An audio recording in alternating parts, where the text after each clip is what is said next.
Hello, welcome to online home classes. Myself Lal Singh, teacher, Government High School, Chandrapur. Class 9th subject Science. Topic Force and Laws of Motion. Force and Laws of Motion. तो content इसमें force and it's type, inertia, Newton first law of motion, momentum, Newton second law of motion, Newton third law of motion and recoil velocity. First of all सबसे पहले हम देखेंगे what is force. पहले हम बोलते थे a push or pull on a body is called force. Force are used in our everyday action like pushing, pulling, lifting, stretching, twisting, pressing. All these are the example of force. Force is an external effort which may move a body at rest or stop, or moving body to change the speed of a moving body, or change the direction of moving body, or change the shape and size of body. That is called force. That is called force. Effect of force. Force can move a body at rest. Force can stop a moving body. Force can change the speed of moving body. Force can change the direction of moving body. Force can change the shape and size of body. SI unit of force is Newton. That is represented by N.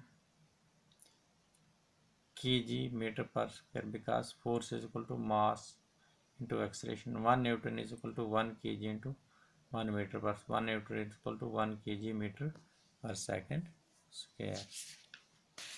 सबसे पहले हम बात करते हैं जैसे force यानी क्या करता है। Force can move a body at rest. Cycle rest पे है तो उसको हम फोर्स लगाएंगे, चल पैडल देंगे तो चल पड़ेगा। या गाड़ी खड़ी हुई है जैसे एग्जांपल में दिखा रहे हैं हम, गाड़ी खड़ी के पीछे से पुश कर रहे हैं तो ये आगे मूव हो रही है। तो इसी तरह the speed of falling ball or another falling body increase because the earth apply a pulling force on it which is called force of gravity. कोई चीज़ जो ऊपर से गिर रही है तो उसकी स्पीड बढ़ रही क्योंकि जो अर्थ की फोर्स उसको पुल करे जिसको बोलते हैं फोर्स ऑफ ग्रेविटी, उसको अपनी ओर खींचती। Force can change the direction of motion of moving body. Moving body के मोशन को भी चेंज कर सकती है, डायरेक्शन चेंज कर सकती है। A force can change the shape and size of body. A force is an influence which tend to set stationary body in motion or stop a moving body, or which tend to change the speed and direction of moving body, or which tend to change the shape and size of body. अब हमारे पास आ जाती है force कितने किस्म की। हमारे पास फोर्स आ गई two type of force, balance and unbalance force. Balance force and unbalance force एक एक करके हम डिस्कस करेंगे। बैलेंस फोर्स क्या होता है, अनबैलेंस फोर्स क्या होता है। बैलेंस फोर्स में आ जाता है हमारे पास force, balance force if the resultant of all the force acting on body is zero. यानी जैसे यहाँ हमारे पास एग्जांपल में है, दोनों साइड से 300 न्यूटन और 300 न्यूटन यानी रोप को पुल कर रहे हैं, तो बैलेंस हमारे पास क्या है, यानी जो हमारे पास बैलेंस रिजल्टेंट हमारे पास जीरो आ गया है। If the resultant of all the force acting on body is zero, the force is called balance force. दोनों साइड से बराबर। दूसरे में एक साइड 400 न्यूटन है, दूसरी साइड 300 न्यूटन, तो ये उनको खींच रहे हैं अपनी तरफ, इसको बोलते हैं unbalance. If the resultant of all the force acting on body is not zero, the force is called unbalance force. Unbalance force can move stationary body और they can stop moving body. Stationary body को यानी move कर सकती है और moving body को रोक सकती है। बैलेंस फोर्स क्या होती है, अनइक्वल होती है। Balance force both side equal, और अनबैलेंस फोर्स जो होती है रिजल्टेंट उसका जीरो होगा, अनइक्वल होंगे।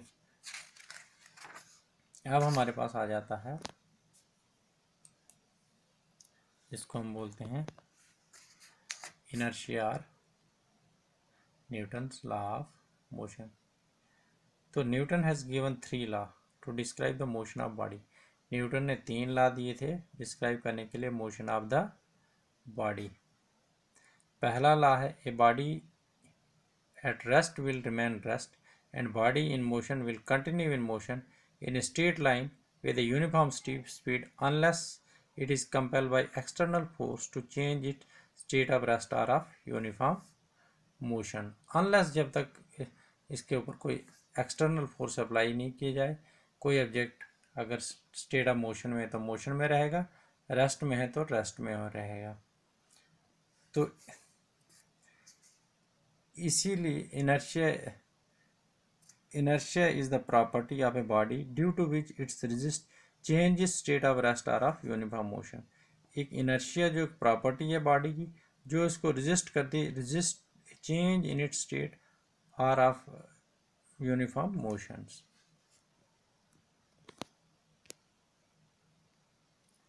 A natural tendency object to remain in a state of rest or of uniform motion is called inertia.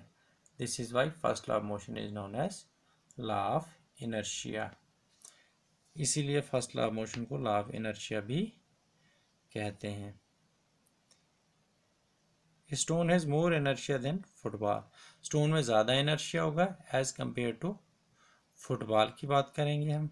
एक cricket ball has more inertia than a rubber ball of the same size के.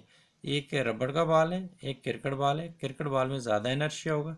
The inertia body depend on its mass. Inertia किस पे depend करता है? मास. अब हमारे पास एक example लेते हैं.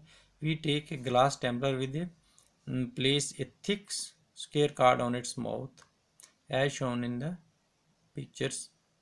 A coin is then placed above the card in the middle. Let flick the card hard with the finger. On flickering the card, move away but the coin drop into the glass tumbler. This will explain. Initially both the card and coin, initially दोनों card और coin जो थे rest में थे, लेकिन rest position पे थे. Now when we hit the card with our finger, the force act on the card and change its state of rest so to the motion. Due to this, the card move away from the mouth of glass tumbler. The force of our flick, however, does not act on the coin, so the coin continue to its state of rest due to its inertia. That is why the coin fall in the glass. अब हमारे पास आ जाता है before moving to second law. हमें उससे पहले हमें किसको जाना है? मोमेंटम क्या होता है? Momentum it is the product of mass and velocity. Moment क्या होता है? Product of mass and velocity. ऐसा unit kg metre per second. p is equal to mass into velocity, where p is equal to moment, m is equal to mass, v is equal to velocity. The moment of body is defined as the product of is mass and velocity. Simple. अब हम second law की बात करते हैं. According to second law of motion, the rate of change of moment is directly proportional to the force applied on it. Second law क्या होता है? According to second law, the rate of change of moment is directly proportional to the force applied on it. F is equal to ma. F is equal to ma. This is the second law of motion. Application. Second law of motion application. Catching cricket ball. A cricket player move his hand backward on catching a fast cricket ball. यानी cricket player जो ball को catch करता अपने हाथों को पीछे खींच लेता क्योंकि इंजरी से बचने के लिए. The case of high jumper, the jumper is provide either heap of sand or cushion on the ground to fall upon, क्योंकि इस वजह इंजरी से बचने के लिए. The use of seat belt in car to prevent injury in case of accident. अब हमारे पास example है कि बाल को कैच करने के लिए यानी हाथ आगे बढ़ा के फिर पीछे पुल किया इसने. The fielder move back his hand gradually on catching the fast cricket ball to reduce the movement more gently like this. अब हमारे पास आ जाता third law of motion. According to third law of motion, every action there is equal and opposite reaction. Every action there is equal and opposite reaction. यानी जैसे हमारे पास है example, action and reaction both are equal होते हैं. जैसे हमारे पास एक एग्जांपल है, बैलून फिल है एयर से, तो जो ही इसकी एयर को हम निकालेंगे तो जितने प्रेशर से एयर नीचे आएगी उतना ही दूर बैलून जाएगा। दूसरा हमारे पास एक पानी के अंदर बोट है, इस पे अंदर बंदा छलांग मारता है तो वो आगे जाएगा, तो बोट पीछे जाएगी। बंदे ने जो छलांग मारी दैट इज एक्शन, जो बोट पीछे गई that is reaction.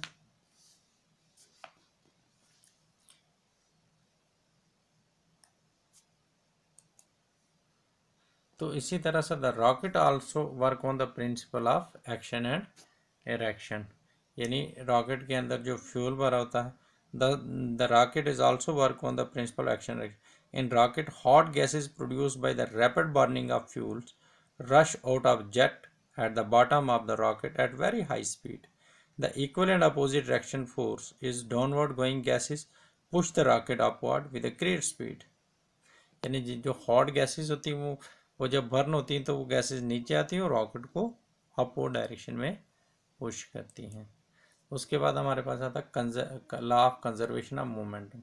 According to law of conservation of moment before collision is momentum before collision, momentum after collision, and momentum is neither created nor destroyed.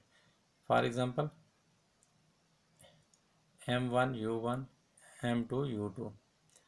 m1 is the mass of first object, m2 is the mass of second object, v1 is the velocity of initial object, u2 is the velocity of second object. So both are equal.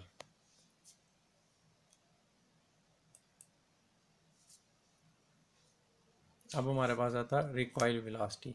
When we fire bullet from the gun exert a force on the bullet according to third law for every action there is equal and opposite reaction, so the bullet also exert force on the gun and due to that force the gun is jerked backward with the same velocity.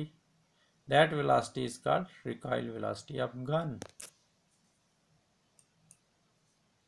Thank you for watching my presentation. Hope you like it. Ask